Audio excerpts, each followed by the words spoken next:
Praise Lord दोस्तों, प्रभु यीशु मसीह के मधुर नाम में आपको बहुत बहुत सलाम। और आज बहुत ही मुबारक दिन है पूरे इतिहास के लिए। और ये सिर्फ एक कम्युनिटी के लिए है कि पूरी दुनिया के लोगों के लिए है, क्योंकि हमारा प्रभु यीशु मसीह आज के दिन सलीब के ऊपर अपनी जान देकर हमें पाप से छुड़ा लिया।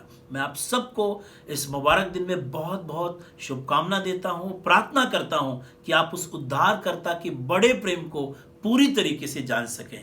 आज जब मैं उन धन्य शब्दों को दोहरा रहा था या उन कलमों को दोहरा रहा था जो खुदावंद यीशु मसीह के लबे मुबारक से निकले थे, तो सच बताना मांगता हूं, हर एक कलाम जो उनके मुंह से निकलता है वो पूरी जिंदगी से भरा हुआ है। और मैं आपको एक चीज बताना मांगता हूं, जब प्रभु यीशु मसीह उस सलीब के ऊपर थे, उनके होठों से 7 बहुत ही महत्वपूर्ण वाक्य निकले, या जिनको हम 7 क्रूस वाणी भी बोलते हैं, या 7 खुदा का कलमा जो उनके लबे मुबारक से निकला।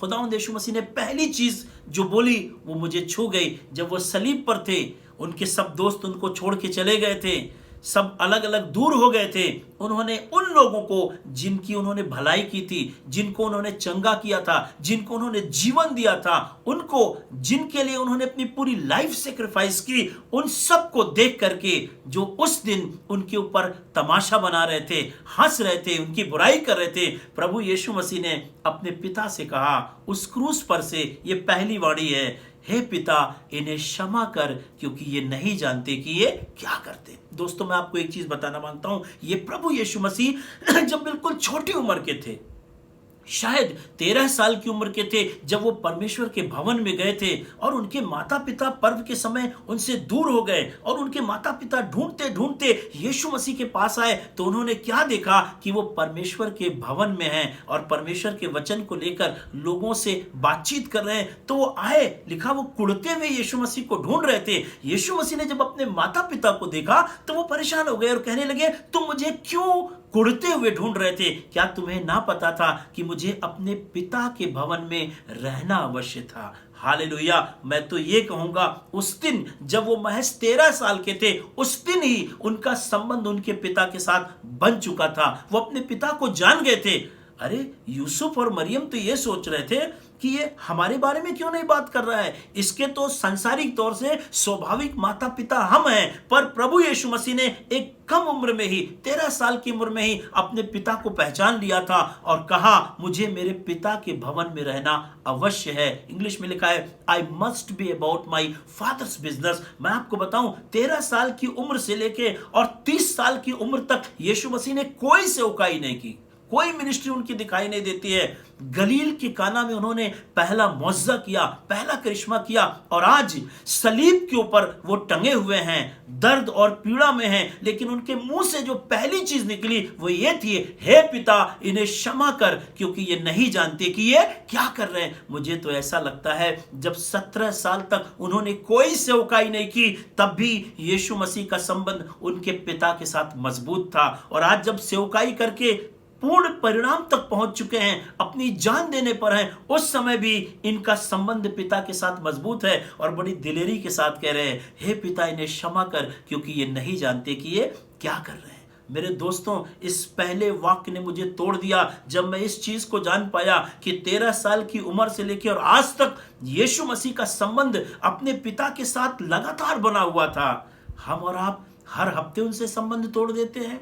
न जाने दिन में कितनी बार हमारा संबंध हमारे परमेश्वर से टूट जाता है। परमेश्वर अपने वचन में कहते भी हैं, तूने अपना प्रेम पहला सा प्रेम छोड़ दिया है। वो पुराने नियम में कहते हैं, तुम्हारा जो स्नेह है वो सुबह के ओस के मेघ के समान है, जो धूप निकलते ही गायब हो जाती है। पर धन्यवाद करता हूं अपने महान परमेश्वर प्रभु यीशु मसीह का, जो सलीब पर है, लेकिन उनका संबंध बचपन से लेके आज तक मजबूत रहा है, टूटा नहीं है। और यही कारण है वो आज बड़े प्यार से अपने पिता से कह रहे हैं, हे पिता इन्हें क्षमा कर, क्योंकि ये नहीं जानते कि ये क्या कर रहे हैं। और यीशु मसीह को ये बात पता भी थी, अगर मैं पिता से कहूंगा वो क्षमा कर देंगे, क्योंकि मेरा जो पिता है वो लड़ने वाला नहीं, वो क्षमा करने वाला है।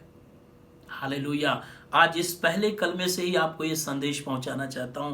दोस्तों, हमें भी अपना संबंध अपने खुदा के साथ मजबूत करके रखना है, हमें भी अपना संबंध लगातार उनके साथ बना करके रखना है, और तब परमेश्वर हमको भी वो सामर्थ देंगे ताकि हम भी लोगों को माफ कर सकें। और माफ करने के बाद यीशु मसीह के जीवन में देखिए कितना बड़ा मिरेकल होता है। एक डाकू से वो कहते हैं, आज ही तू मेरे साथ स्वर्गलोक में होगा। वंडरफुल। यीशु मसीह को अपने बारे में भी मालूम था कि वो फिरदौस में होंगे। उन्होंने डाकू कहा, तू भी आज मेरे साथ फिरदौस में होगा। क्यों? क्योंकि अपने पिता के साथ ऐसा संबंध बना के रखे थे, वो जो कुछ कहते थे वो सब कुछ हो जाता। ये क्रूस हमको वापस उस संबंध की तरफ फेर करके ला रहा है। आज गुड फ्राइडे के मौके पर मैं आपसे निवेदन करना चाहता हूं, परमेश्वर के पास आइए, घुटनों पर आइए, उससे माफी मांगिए, क्षमा मांगिए, प्रार्थना करिए और कहिए, खुदावन यीशु मसीह, जिस तरह आपका संबंध, जबकि आप भावनात्मक तौर से, शारीरिक तौर से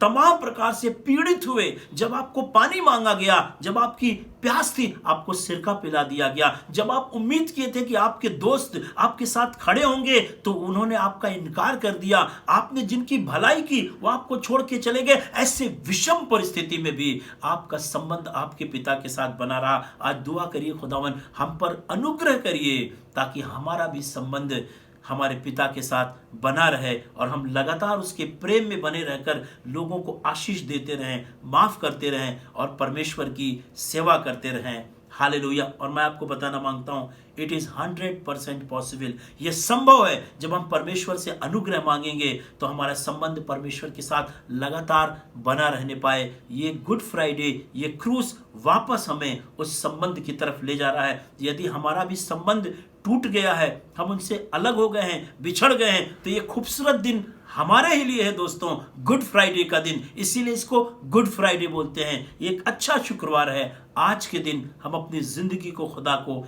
फिर सौंप सकते हैं। परमेश्वर आपको बड़ी बरकत और आशीष दे। मैं अपने परिवार की तरफ से, टीम की तरफ से, कलीसिया की तरफ से आपको मुबारकबाद देना चाहता हूं और आपको बताना मांगता हूं, आज हमारे जीत का दिन है, क्योंकि प्रभु यीशु मसीह ने मृत्यु के द्वारा, अपनी मृत्यु के द्वारा उस अनंत मृत्यु को हरा दिया और उसको अनंत जीवन में ट्रांसफर कर दिया। सो परमेश्वर आपको बड़ी बरकत और आशीष दे, अनुग्रह करे। यीशु की तरह हमेशा अपने पिता के साथ संबंध बना के रखें। परमेश्वर आपको बरकत और आशीष दे। God bless you.